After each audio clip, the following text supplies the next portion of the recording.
Si le monde entier ou si l'univers dans son entièreté était Dieu et qu'il n'y avait qu'un seul être humain, c'est-à-dire un seul homme, cet homme serait supérieur aux dieux et les dieux l'adoreraient. De même, si le monde entier était un mensonge comme l'illusion du Maya et qu'il n'y avait qu'une seule vérité ou une seule réalité, cette vérité ou cette réalité régnerait en maître du monde. Quand les Mormons disent que nous sommes tous des dieux, certes, ils s'inspirent de l'hindouisme, mais également du fait qu'ils sont les hôtes et hôtesses du Saint-Esprit. C'est parce que le Saint-Esprit les habite qu'ils se qualifient de dieux. Le psaume 82 nous dit « Dieu se tient dans l'assemblée de Dieu, il juge au milieu des dieux. Jusqu'à quand jugerez-vous avec iniquité et aurez-vous égard à la personne des méchants? Rendez justice aux faibles et à l'orphelin, faites droit aux malheureux et aux pauvres, sauvez le misérable et l'indigent, délivrez-les de la main des méchants. Ils n'ont ni savoir ni intelligence,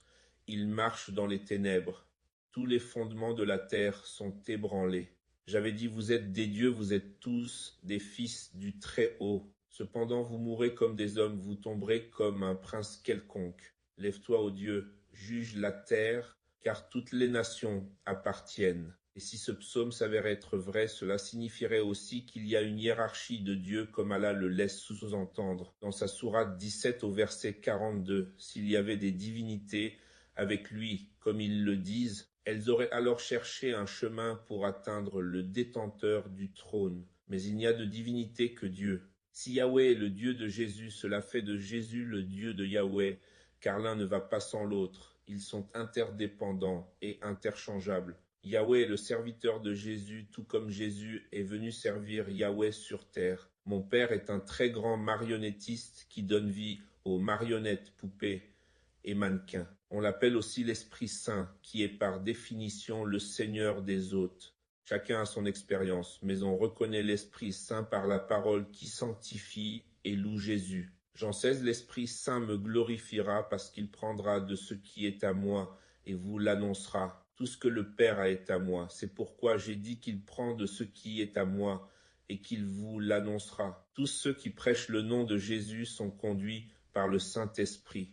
Il est une inspiration à la parole du Christ qui provient du Christ et que nous attestons par la diffusion. D'autres esprits existent, comme l'esprit de détournement et de mensonge qui nous proviennent de notre libre arbitre. Yahweh adore Jésus comme Jésus adore Yahweh. Yahweh prie Jésus par des songes, tout comme Jésus prie Yahweh de par sa condition humaine. Celui qui est au ciel est plus grand que le terrestre, car le ciel est infiniment grand et la terre est un terrain de contemplation pour les cieux. Nous pouvons de ce fait affirmer que Jésus sur terre est le centre du monde. Nous menons nos vies à sa guise.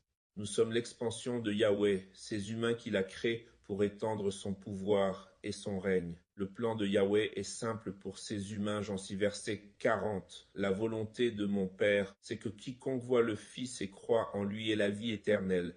Et moi, Jésus, je le ressusciterai au dernier jour. Car j'ai vaincu la mort pour triompher de la mort, brisant ainsi le pouvoir du péché pour pouvoir offrir à l'humanité une vie éternelle. Tous ceux que le Père me donne viendront à moi, et je ne mettrai pas dehors celui qui vient à moi, car je suis descendu du ciel pour faire non ma volonté, mais la volonté de celui qui m'a envoyé. Or, la volonté de celui qui m'a envoyé, c'est que je ne perde rien de tout ce qu'il m'a donné, mais que je le ressuscite au dernier jour. Conclusion, Jésus est aussi précieux qu'un agneau pour Yahweh. Il est aussi précieux que l'anneau unique dans le Seigneur des anneaux. C'est pourquoi Yahweh le garde si précieusement auprès de lui-même et nous l'enverra à la fin de son temps. Psaume 8, quand je contemple les cieux, ouvrage de tes mains, la lune et les étoiles que tu as créées, qu'est-ce que l'homme pour que tu te souviennes de lui, et le Fils de l'homme pour que tu prennes garde à lui.